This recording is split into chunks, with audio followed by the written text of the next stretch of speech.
اعوذ باللہ من الشیطان الرجیم، بسم اللہ الرحمن الرحیم، السلام علیکم۔ ہمارے دوست ہیں عبدالستار انجم بابر صاحب، ٹھیک ہے، یہ میں انہیں پیار سے کہتا ہوں، میں نام بگاڑتا نہیں ہوں، میں نام میں کمی بیشی کر دیتا ہوں، ٹھیک ہے۔ عبدالستار انجم بابر صاحب جو ہیں وہ ایک عالمی سروے کرنے والی تنظیم کے جو کہ فرینچ ہے اس کے پاکستان کے اندر نمائندے ہیں، نمائندے نہیں ہیں، پورا دفتر شفتر ہے انہوں کا، اور پاکستان میں بھی وہ اپنی خدمات دیتے ہیں۔ میں تعارف ہر دفعہ کروانا ضروری سمجھتا ہوں تاکہ اس کی کریڈیبلٹی پتہ چل جائے آپ کو۔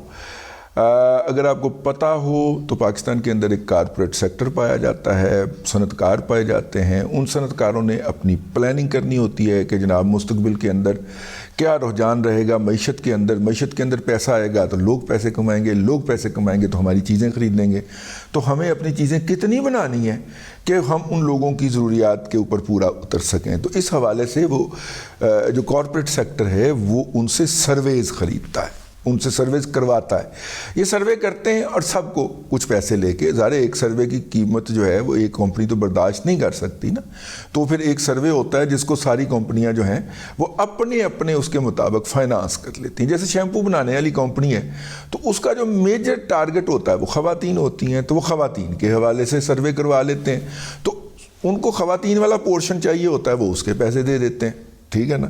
کچھ جو ہے وہ کوکو بنانے والی کمپنی ہوگی تو وہ اسے بچوں کے حوالے سے سروے چاہیے اور ساتھ میں پیرنٹ کا اسپینڈنگ پاور بھی چاہیے، تو وہ اتنا سروے کا حصہ لے لیتے ہیں۔ تو یہ ایک کمپریہنسو سروے کرتے ہیں ہر 3 مہینے کے بعد، اور پھر اس کا جو چیدہ پوائنٹ ہوتے ہیں جو سیاسی معاملات کے اوپر اثر انداز ہو سکتے ہیں، امکانات ہو سکتے ہیں، ان کو یہ میڈیا کو جاری بھی کر دیتے ہیں۔ پہلے یہ جاری نہیں کیا کرتے تھے، پھر ہم جیسے بہت سارے دوستوں نے ان کو اصرار کیا کہ نہیں یار یہ والا حصہ تو آپ جاری کر دیا کریں نا، وہ تو آپ ٹھیک ہے پیسے لے کے لوگوں کو دیتے ہیں اور واہ بڑے پیسے لیتے ہیں، ٹھیک ہے، تو یہ تو جاری کر دیا کریں نا۔ تو اس کے اوپر پھر انہوں نے اتفاق فرمایا ہوا ہے۔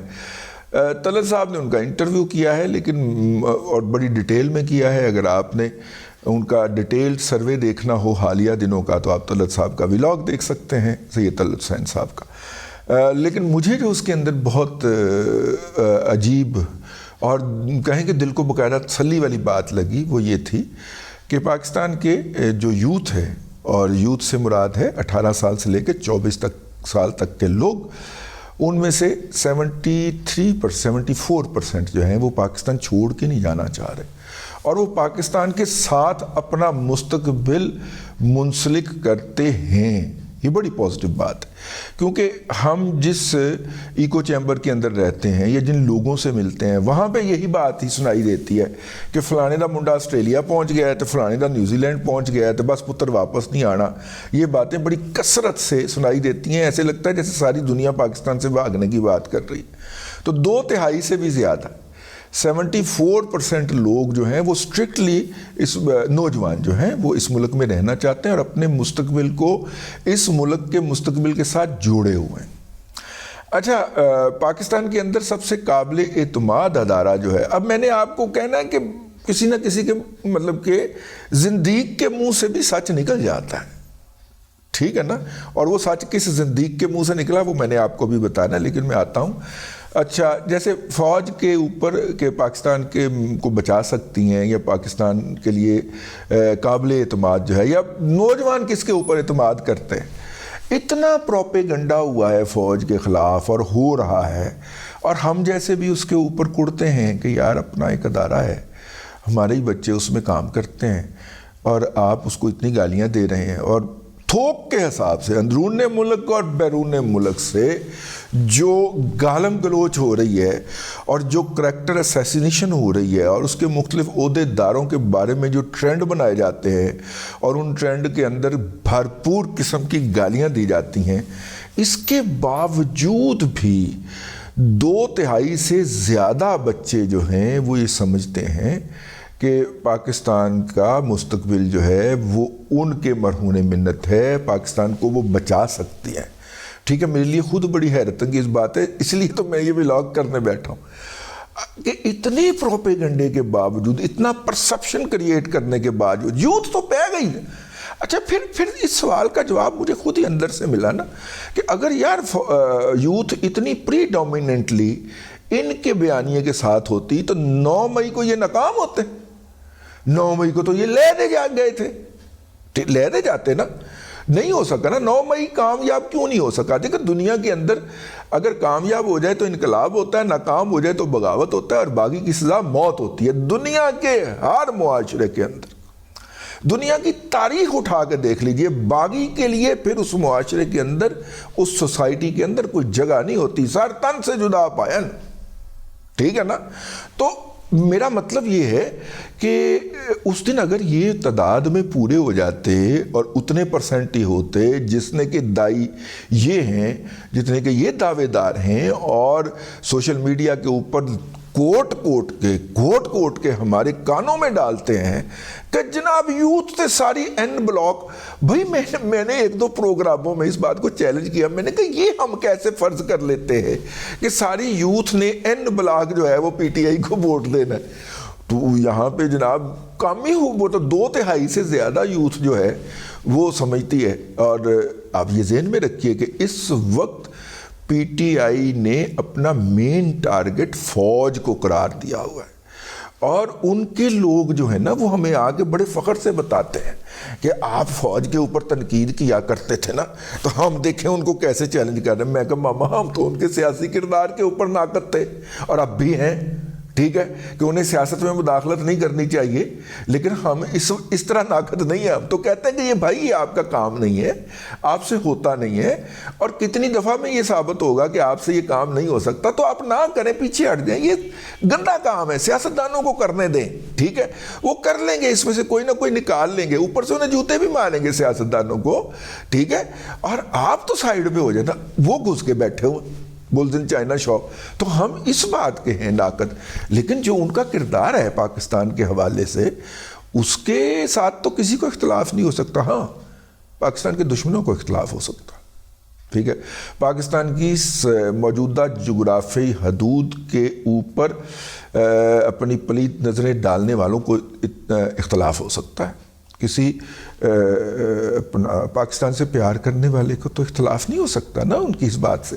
اینی ہاؤ, اچھا جناب, پچھلی دفعہ جو تھے, اللہ آپ کا بھلا کرے, وہ 38% لوگوں کا خیال تھا کہ عدلیہ پاکستان کو بچا سکتی ہے یا پاکستان کو آگے لے کے جا سکتی ہے. اس میں بھی اضافہ ہوا ہے. اب 58% افراد کا خیال ہے کہ عدلیہ جو ہے وہ پاکستان کو موجودہ بحران سے بچا کے نکال سکتی ہے. یہ بھی ایک بڑی اہم بات ہو گئی.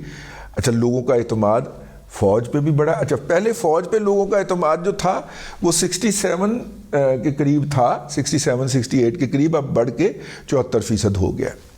اچھا جی, اس کے بعد جناب اللہ آپ کا بھلا کرے, عدلیہ کے اوپر بھی اعتماد بڑھ گیا, میڈیا کے اوپر اعتماد بڑھا. اچھا, 34% لوگوں کا خیال تھا کہ میڈیا صحیح سمت میں جا رہا ہے اور یہ پاکستان سوسائٹی کو سیو کر سکتا ہے. اب 54% افراد کا خیال ہے. کیوں؟ یعنی کہ میڈیا جو تھا, اب میں میڈیا سے شروع ہوتا ہوں, میڈیا جو تھا وہ عمران احمد خان نیازی کا یک طرفہ بیانیہ کٹی جا رہا تھا, بکی جا رہا تھا, جھوٹ بولی جا رہا تھا, تو لوگوں کا اس کے اوپر اعتماد ختم ہو گیا. اب آپ دیکھیے 34 سے سیدھا 54% پہ گیا, 36 یا 34% سے سیدھا 54% پہ گیا. یہ تقریباً 70% کی انکریز ہے, 60-70% کی انکریز ہے. لوگوں کا اعتماد پاکستان کے مختلف اداروں پہ بڑا ہے. کیوں؟ کیونکہ میڈیا کے اندر اب ایسی آوازیں بھی اٹھ رہی ہیں یا اٹھنے کی اجازت دی جا رہی ہے جو کہ عمران احمد خان نیازی کے بیانیے کو چیلنج کرتی ہیں یا اس سے اتفاق نہیں کرتی. تو میڈیا کا اعتماد بڑھا, یعنی اس کی بکواس کو چرن کر کے جو تھا وہ اپنی کریڈیبلٹی کا بیڑا غرق کر لیا انہوں نے. اچھا جی, آگے آ جائیے, عدلیہ پہ اعتماد کیوں بڑھا ہے اور فوج پہ اعتماد کیوں بڑھا ہے؟ تو میں نے آپ کو ویلاگ کے شروع کے اندر ایک بات کہی تھی کہ کبھی کبھی زندیقوں کے منہ سے بھی کام کی بات نکل جایا کرتی ہے. عمران احمد خان نیازی نے فرمایا کہ ادارے کے اوپر اگر بندہ ٹھیک بیٹھا ہو تو نیچے سب ٹھیک ہو جاتا ہے. اگرچہ اپنے اس بیان سے بھی وہ یو ٹرن لے کے بھاگ گیا، لیکن میں اس بیان کو ڈٹو ایسے کر کے کاٹ کے اٹھا رہا ہوں. ادارے کے اوپر اگر کوئی بندہ ٹھیک آ جائے تو ادارہ خود بخود ٹھیک ہو جاتا ہے. اس نے اپنی 2013 سے لے کے 18 تک کی جو الیکشن کیمپین چلائی، بعد میں ویسے وہ الیکشن کیمپین میں ہی رہا، جو چلائی جو تھی، اس الیکشن کیمپین کے اندر یہ اس کا پیٹ فقرہ ہوتا تھا. میں تو کوئی آخی نہیں، میں تو عمران احمد خان نیازی کی بات جو ہے وہ آپ کی خدمت میں پیش کی ہے کہ ادارے کا اگر سربراہ ٹھیک آ جائے تو ادارہ خود بخود ٹھیک ہو جایا کرتا ہے. ان باقی بھی انہوں نے تمام اداروں کی، پولیس، یہ وہ سب کے بارے میں سروے کیا ہے، مجھے اس سے کوئی دلچسپی نہیں ہے. میں صرف ان 2 باتوں کے اوپر بات کرنا چاہ رہا تھا کہ فوج کا قبولیت اور مقبولیت میں اضافہ ہوا ہے، اور یہ سروے جو ہے یہ اللہ آپ کا بھلا کرے، پچھلے کم از کم اس کا ڈیٹا کمپائل ہوا ہے دسمبر جنوری کے اندر، تو یہ لیٹسٹ ہے اس حوالے سے. تو یہ ہے. بہرحال ایک اور بھی سروے آیا ہمارے پاس، اس کے اوپر بھی بات کریں گے، لوگوں کے لیے حیران کن ہو سکتا. اب تک کے لیے اتنا ہی، اگلے ولاگ کے اندر پھر حاضری ہوگی. اللہ تبارک و تعالیٰ آپ کو آسانیاں عطا کرے اور آسانیاں خلق خدا میں تقسیم کرنے کی توفیق عطا کرے.